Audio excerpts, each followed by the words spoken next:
What is a cap table? A cap table is basically a type of spreadsheet generally, or it can be in an electronic online form that lists out the various stockholders, the stock holdings, option holders, and it shows the percentages of ownership of the company overall. You can use it to take a look at dilution for next rounds. You can do things like model out different voting scenarios if certain people vote for certain things according to your legal documents.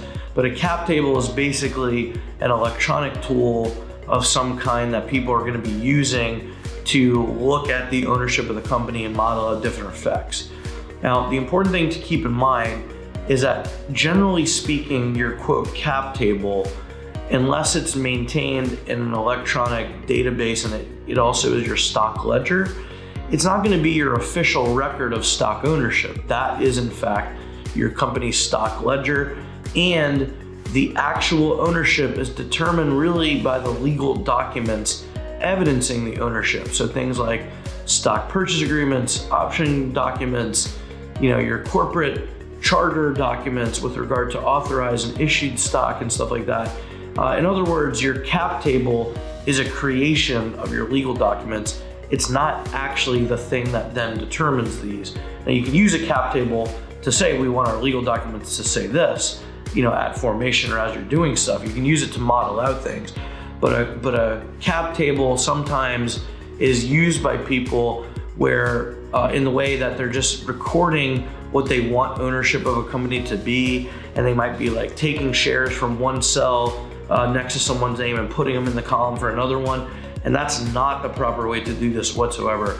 So each time there's a change in any stock ownership, it must be documented. And in general, there really shouldn't be any transfers of stock between people on your cap table unless there are clear legal exceptions permitting it, because it's not really permitted as a general matter under law.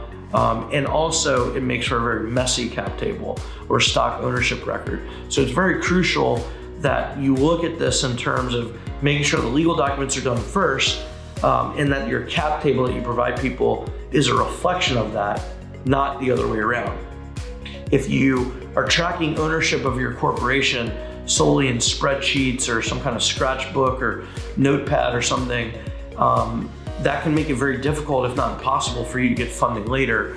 So it's really crucial, especially at the early stage, that this is done properly, it's done with the right legal documents, and some errors are in fact irreversible. So that there are certain really major tax consequences, and there are certain irreversible ownership disputes that result from not doing things properly in the beginning. So if I would recommend something, find a service provider like us or others that are used to working with budget-conscious startup companies that understand how to cost-effectively get things set up properly in the first place, and that understand the risks involved with representing these types of companies, so that you can get what you need at an affordable price without paying the price later. Because if you don't pay now to get it done right, you will pay later in the form of just not having investors. And trust me, this is as important as having clean code or clean websites and other things. And if you choose not to make the investment in getting your stock ownership right, what it communicates to investors is that you as a founder are a bad steward of capital, that you're not going to care about their money or their dollars or making sure that their ownership is reflected properly, because you don't do it with the equity of your company from the get-go. So you just don't want to be in this position.